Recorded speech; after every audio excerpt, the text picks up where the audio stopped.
All right, ladies and gentlemen, I'm Dion Powell, your community consultant, and I'm here with two great gentlemen in Florida. Right now, I'm in New York, and I'm going to introduce my good friend Matthew Branahan, the King Connecticut, who's going to bring up his special guest and give us a tour of this special venue and give us a little teaser of what may come to the future. Go ahead, your royalty.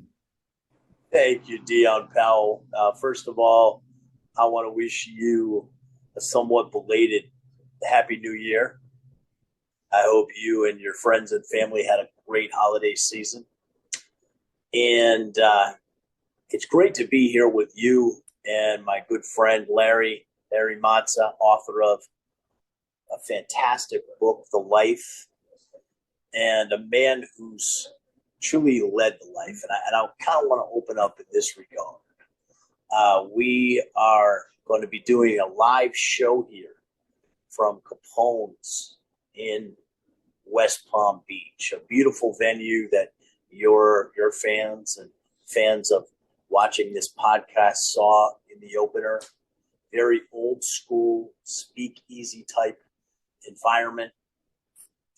And what we're putting together here is a show called A Night in the Life. And I want to open up now with you and your audience the way that I'll open up this show, which is to say that ironically, what started out as a secret society on the island where my own grandparents immigrated from now permeates every aspect of American culture, from movies, The Godfather, Goodfellas, television shows, The Sopranos, Wise Guy, to political events such as the Kennedy assassination, historical events, the disappearance of Jimmy Hoffa. There is no conversation on American history and popular culture that does not include the life. And I am joined by a man that has led that life, the author of the book, The Life, my good friend, Mr. Larry Mazza. Thank you so much, Matt. Your introductions are always over the top and incredible. And I'm humbled by the words you use when you describe me, but I thank you also. Thank you. And Larry. Dion, thanks for having me. Thanks, gentlemen. Let us hear what you got to say, because even I'm eager to get my questions in. Go ahead. Sure. Well, we talked about what got us here, and we're not going to waste time spending on that. But I have had the pleasure of having Larry on as a guest in Berman Law Group at our podcast studio I've done dozens of episodes of the Berman Team podcast. And Larry's episode that I did with my co-host, Brittany Garcia, is by far the most talked about and most watched episode. People love it. People love this mob genre. And I'm going to tell you, Dion, I was always hesitant to talk about this kind of stuff. I come from the combat sports world, the fight world, and I had a podcast years ago with Brian Snow, and we also had a terrestrial radio show on the Fan. Brian used to call the Cubs games out of Chicago. African-American gentleman, great broadcaster, the golden voice of Chicago. And years ago, I told Brian that I wanted to have a gentleman on our show, and this was way before anybody was doing all of these mob podcasts. But I wanted to have a gentleman on that was a great friend of a close relative of mine, and that was a gentleman by the name of Tony Napoli. And I tied him in with being a boxer because he was Tony Rio in his days as a boxer. And I got to do Tony's last interview.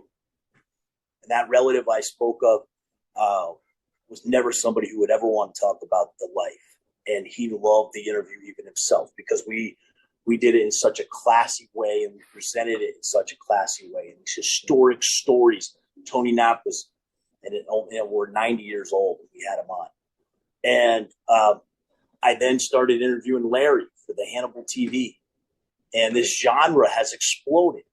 And what we want to do, and I just want to say this before I pass it on to Larry, is give people an experience where they can suspend reality and they can listen to these stories. People love to hear these stories. And that is what a night in the life is all about. Right, Larry? Yes, it is. We're also going to add entertainment music. There'll be a happy hour hors d'oeuvres. And at the end of the night, question and answers. And then the audience will get to schmooze with myself and other ex-gangsters or semi-retired gangsters or gangsters that have moved on for whatever reasons. So also two things. I met Matt because I own a gym. And originally you had the fight show. Yes. And I had a lot of kickboxers and things like that at my gym. So that opened the door. We did several podcasts together. I went on to do a talk show for Mob TV, which you can find on Plex TV. I hosted it. And I had ex-mob guys. I had ex-cops, dirty cops, FBI agents. And the stories that were told were just phenomenal. So we thought, and the only reason it stopped, and we didn't do the third season, is because my book right now, The Life, has a script written by Terry Winter. Terry Winter, for those who don't know, wrote The Wolf of Wall Street, The Sopranos, Boardwalk Empire, and part of The Tulsa King. So he is the top writer for mob stuff. He wrote the script to mine, and I could get a call at any time to go to California and start working on a series. So we couldn't lock into another season, which opened the door to this. We have this beautiful venue. It's called Capone's. Some of the partners don't like that name. Some of us do. We may change that, but right now it's called Capone's. It has an old New York, old Chicago, old school feel, as you saw in the pictures. And when we bring in these other guests in this atmosphere with a live audience, and hopefully you guys filming it, and I think there's an avenue for us to get this out streaming somewhere or to a TV channel, whatever connection you may have. We want to kind of clarify that aspect because Leo and Courtney are very interested in making a TV special. And that's what we want to do is this. It's a television special where folks are coming in almost like a red carpet. You come up the stairs. It's just like a speakeasy. They're coming up right now as we speak in the background. And I want to make sure people understand what this night in the life is all about. It is about suspending reality, taking you back in time, making you feel like you're a part of the life for this one night only. It's going to be done through music and storytelling. Far better than a movie or a play. This is going to be interactive because you're going to not only hear the stories, and I have a great rapport with Larry as he tells these stories, you're going to be able to ask questions and then mingle and hang out at the end. Larry's going to sign his book. It's going to be music. It's going to be storytelling. And anybody who knows Larry's story, it has every element of a successful entertainment product. Let's not, because your audience may not know this. Larry's story has violence, it has sex, it has intrigue, suspense, it has every element that people want to see in a successful entertainment product, right, Larry? Yes, and it has corruption. Yes. A good part of the government corruption. Exactly. A good part of the story is FBI corruption. You're going to hear in-depth detail about anything from beatings to murders. You'll get a bird's eye view of a real mob war, the Colombo War, the last of the Colombo Wars. And I've learned from a dear friend that we hooked back up, a friend of mine. Eventually, I'll mention his name. I don't want to do that yet, but he's been around a little bit longer than me, and he goes back to the previous wars. The Colombo family had about 3 or 4 wars. They've been fighting for the last 40 years. But ours is the war to end all wars. The family's fell apart.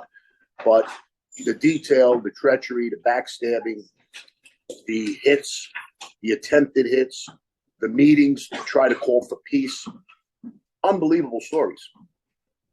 The conspiracies, the plans to blow people up, to maybe dress as Hasidic Jewish rabbis and walk down the street and shoot someone. Another one was to dress as nurses and wheel, a wheelchair. And my boss was the Grim Reaper. I was going to wheel him in. And at this meeting, he was going to get out of the wheelchair with 2 machine guns, Uzi, and take everybody out at the table. So, and this is endless. I mean, I could sit here and we don't want to give away the but the detail will come out that night. Yeah, and the exclusives and everything we'll save for the opening night. Well, all I'm going to say, Dion, is when you watch a movie, you're not part of the movie.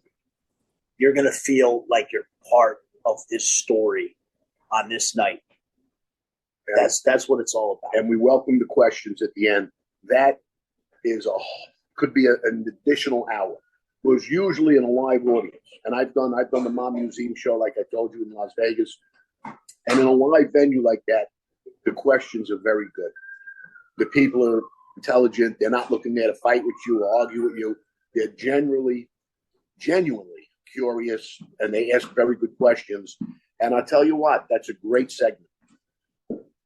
Absolutely. So, Dion, let me ask you. You know, you came into this. You're a New York guy, right?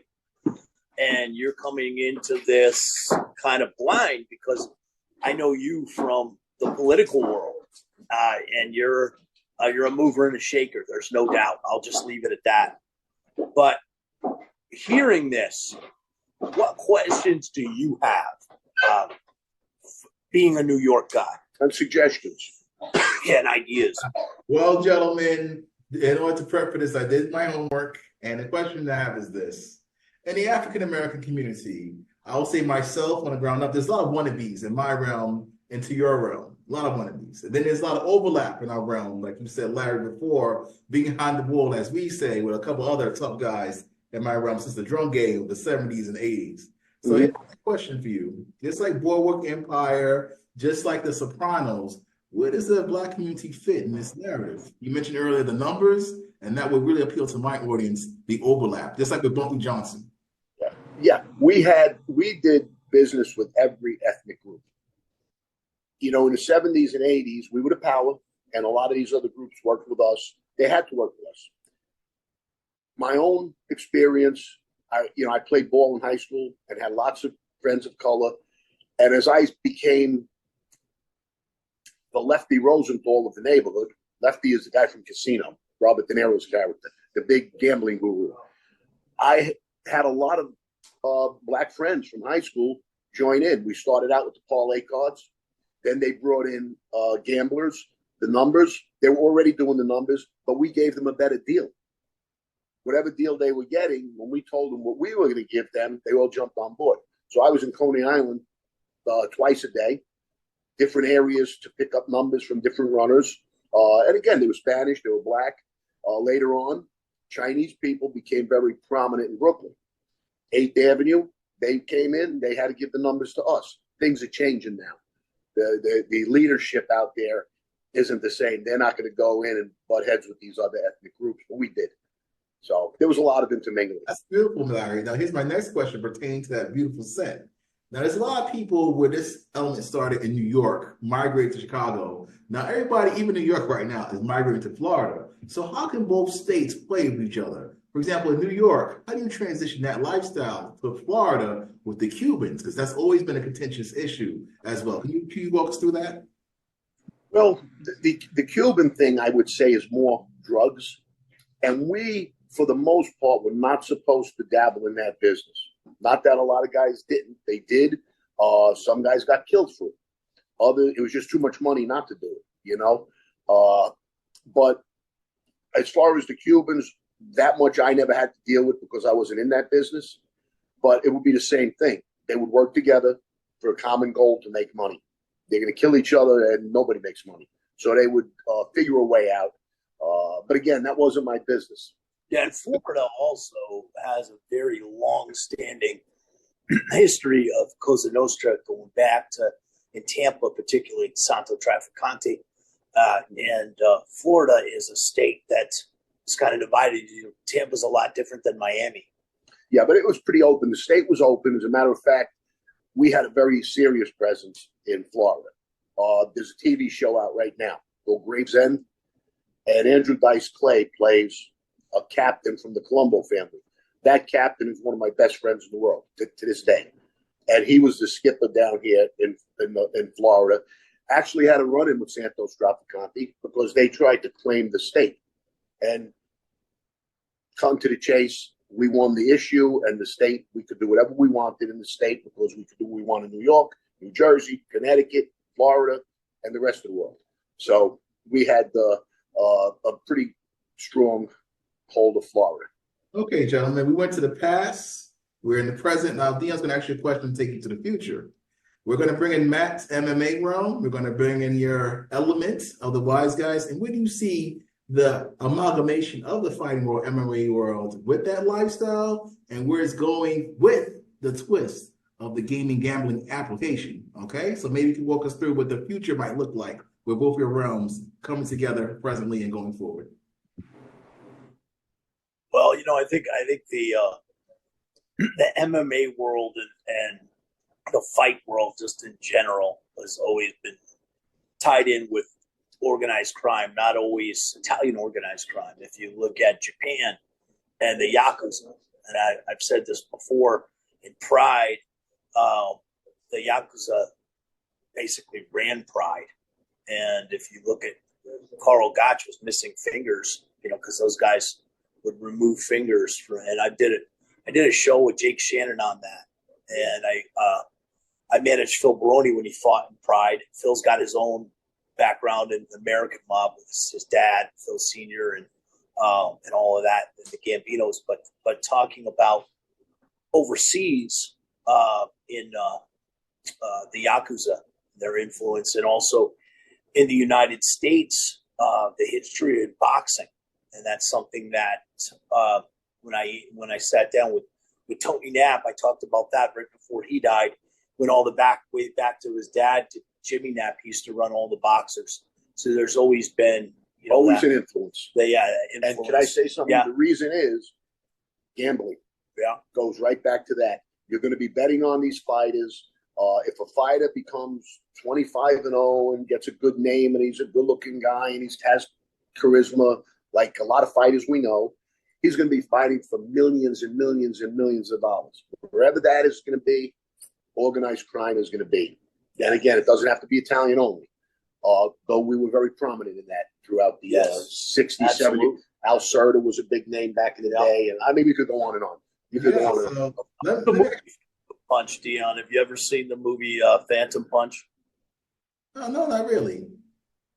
No, you should watch that movie. That Ali? It was the whole the Phantom Punch with Ali and Liston, Sonny Liston. And Liston was a mob fighter, but he wasn't the only mob fighter. I mean, if you want to get into boxing, even in the Rocky movie, the Rocky movie, they had the gangster that was coming around looking for a Rocky all the time, Yeah, and a lot of guys that were on the street and collecting. I mean, one of my best friends is in a Mexican prison right now. Is Baroni, Phil Baroni. And, he was collecting when he was wrestling at Hofstra, get stabbed up in the back of the head. He almost died. That whole story and the whole thing with his dad and the Gotti Jr. trial. So, I mean, there's always been kind of a commingling between fighters because who are you going to get to collect? Not that I would ever do this, but if I was going to put loans out, who would I want to have to collect? It would be my fighters, and guys from affiliated gyms. You want people to collect that can intimidate. Right. So here's my deep introspective question for Larry. There's always the fork in the road in the origin story. If you could go back in time to that fork in the road where you could have went this way, but you went this way into lifestyle, what would you tell that young Larry back then? It's easy to say I would go the other direction because I understand all the realities of the life that I didn't know at the time. I learned. Okay, I learned about the treachery, the backstabbing, the distrust among guys that are supposed to be brothers. So it's easy to say I would go, but I won't say that because there was also a lot of good things about the life. The neighborhoods were better. I was proud of that people would come to us before they went to the police for help. So there's a lot that I wouldn't change. And if I change my path, I wouldn't be right here right now. I wouldn't have my son. I wouldn't have my wife that I have now. I wouldn't have the friends. I wouldn't have Matt. Everything that I am now is a culmination of what I went through in my life. So I wouldn't do it any different. There are things I would do different, but I wouldn't. I can't say I'd be a hypocrite to say I would go the other way. But my advice to a young kid would be, you don't need this life to earn a living because most of the guys are broke. I was an earner, okay? And I learned how to kill.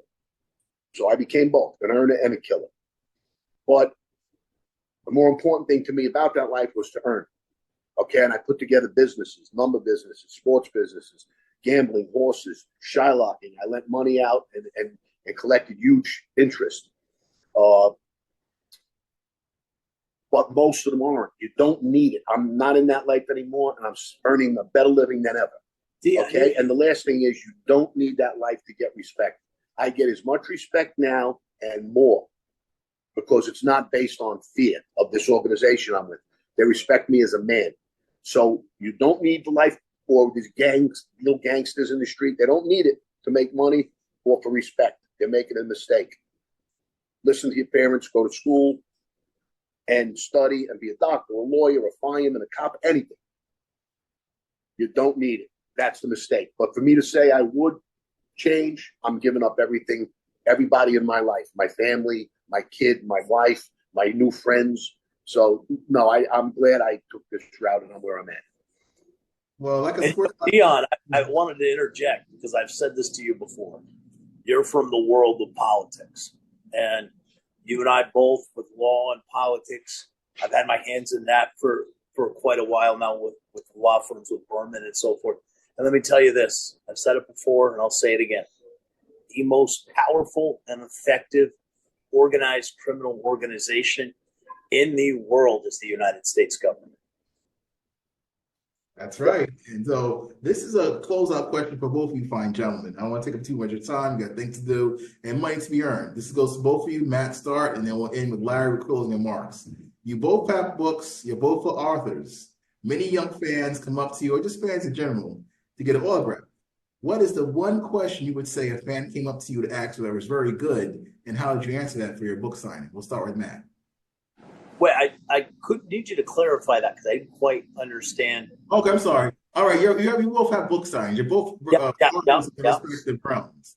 All right. So when you experience a book signing, right, and someone comes up to you, remember what was one interesting question you were asked, and how did you handle it from your book signing? Oh, well, I mean, with me, with the Rough and Tumble book, which is my most popular book, it was how in the hell did you end up training with two carnies, two actual guys that came out of take on all comers from the carnivals? Because everybody knows jiu-jitsu, but I actually learned directly, and I always answer that question this way. So, I was a lifelong grappler, and I stumbled into the gym where Billy Wicks was, which was the Western Carolina Barbell Club, and started training with those guys when I was in Asheville, North Carolina for work. And I saw all the old carnival pictures on the wall, and I was like, man, this is interesting. And I've done so many interviews on this in the combat sports world, in the fight world. And he saw me riding this Mexican kid. And, from wrestling, riding is, you're on top of the guy and you're riding him. And I had my hooks in, and I was really punishing this kid. I was knuckling him in the eye socket and in the jaw. And he goes, this old guy comes up to me and he goes, man, you were really hurting that kid. He goes, where did you learn that stuff? And I said, I had a couple savage wrestling coaches that taught me dirty wrestling. And then I come to find out that he was the guy who was the head of the gym, and he came out of the world where they took on all comers and the carnival. So I fell into that. And then he introduced me to Frankie down in Florida. Frankie, talk about a gangster. I mean, you could read the book that Scott Teal did about Frankie. He wasn't with Cosa Nostra, but I mean, he ran every racket you can imagine. And he had the strip club in Fort Walton. He's got a great book that Scott Teal wrote, Frankie Kane, the great Mephisto, and he taught me a lot of submissions too. So that was how I fell into it. And then going out to train with Eric Paulson at Combat Submission Wrestling was where Eric and I just tipping them back after practice. That's where we got the idea for the book. And that's a book that is considered a landmark book in combat sports because it's the only book that is the definitive history of grappling and how grappling's roots began and how it influenced everything from UFC to WWE. And it's called Rough and Tumble, and it's been out. I still get royalty checks from that book. We still sell that book. It's an iconic book in the fight world, mostly for fighters and grapplers, not for fans too, but mostly for competitors. And I still get people buying that book. And you can. Larry knows, you get blocked all the time, and you don't want to be. So I changed the name, Matthew Granamania King. So you can go on Matthew Granamania King, and if you message me, I can send you an autographed copy of that book, and I'll give you a fanciful autograph as well. Nice. No, thanks, Matt. That makes you the cream king in your benevolence of the crown. So, Larry's question, someone came up to you. I got it. Same question that you asked, and then close us out of what these guys can expect when they get signed in the future. Okay. If we do the show, if and when, I think we'll likely do a show with you guys here. You're going to see a bunch of interesting questions. From you don't know my story completely yet, but why do you think the boss allowed you to sleep with his wife? I have my opinions on that, but it's not, there's a lot of possibilities to that. The one question I get a lot, people say, you seem to be a nice, regular guy. How did you kill someone? How could you kill? It's a great question. And I had to give that thought over the years because I'm doing this a long time. And the real question is this. Because anyone can kill under certain circumstances. And I like to say that, if you believe in God and the 10 Commandments, he said, thou shalt not kill. He didn't say thou shalt not kill unless you're in the army or unless he didn't make any exceptions, is what I was taught. So if I was in the army and I was shipped off to Afghanistan at 18, 19 years old, and I'd be killing other soldiers, that would be okay. I'm taking lives. And the type of person I am, I think I would have elevated. I think I might have been a sharpshooter, or I might have been a Navy SEAL, something. I wouldn't be happy just being a soldier. I always wanted to be the best. So it's the reason to kill. The reasons I did it, most people won't agree to. The guy broke a rule in our life. He was selling drugs. My boss says, we got to take him out. We go kill the guy. Yeah, public isn't going to understand that, but it's our life. When I wound up in the war, I have absolutely no remorse for what went on. They threatened to kill me. They came after me. They shot at me and my boss and my partners. We just got them first. It was kill or be killed. So I was in that position. I was in the life, and I did what I had to do. If I was in Afghanistan and my sergeant said, go take out those people, and innocent people got hurt too, is that okay? Yeah, and I'll say this too, Dion, what I said earlier, in organized crime, it's not like they're killing random people. Right. They're killing people within the life. Now, if you look at what's going on in the world right now, I don't want to get into world events or politics. There's a lot of innocent people being mowed down and wars. So I want to what Larry's saying is very true. And I did a podcast last night where this came out. Do you know how many times we had to do something like that? And we were more mad at the guy that got killed for putting us in that position. He knew better than to shoot a wise guy in another family. He should have knew better. You did this. Why did you do this? Now look what we have to do. But again, it's the life. The rules are there for a reason, but they're all broken. But again, that's a tough one for me to answer. So I try to put it: if somebody, it's not the act. If somebody was bothering your family or hurting your daughter or your wife, most people, they kill them. If they have a gun, they're going to stop whatever's going on. Most people, probably 99 out of 100, would do whatever they had to do to protect themselves. The reasons, that's the problem. I have no justice. I can't argue that. I can't justify it other than it was the life we were in, and we all agreed to it. But I want to go back to what we're talking about here, which is the night in the life. And this is what makes this such an epic night of entertainment, is that Larry can get into detail and tell these stories about hits. And when you're watching a movie, like let's just say, for example, one of the iconic movies, Goodfellas, right? You're watching a movie that was loosely based on Henry Hill. They had to change all the names. Here, you're meeting with and talking to the actual person who is involved. Right. And it's a whole nother level. And you're not over dramatizing. Like TV, it's all over. They overact. The explosion in the car is over, zealous. The car goes flying. None of that really happens. Well, that's good, gentlemen. I must say I'm impressed, because normally, if you remember, like me as a kid, names must be changed in order to protect the innocent. And so everybody's going to get a good time with you guys. I already foresee it, and the reality will sink in directly from the mouth and the source. So thank you, gentlemen, for being on. Hopefully, go ahead. Yeah, no, I was going to say, let's try to come up with, if you guys still want to come down and set up your cameras and do some live shows, just get us some dates, and we'll make sure this place is prepared. Yes, because we know that Leo and Courtney are ready to roll, and we want to get them down here. And we'd like to go out to dinner with you guys too. Whether Larry and I maybe come up to New York and do it beforehand, but we definitely want to set a date for this first show, because I'm telling you, it is going to be an awesome night of entertainment. Yes. Thank you, gentlemen, for believing in a Black-owned, service-disabled-owned business and giving us opportunity to work together. All right, guys, want to have a good evening, fun show with book writing. Thank you guys for standing by. Thank you so much. Dion Powell, your community consultant, and we're out. So if you guys don't mind, I'm going to play us out with the music again as we panorama. Okay, gentlemen?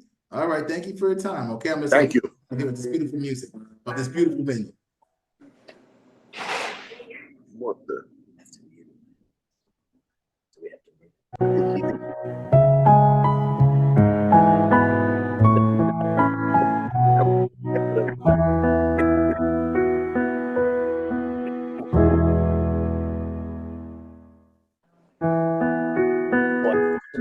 I guess what you have to figure out is, yes. hey guys, we're not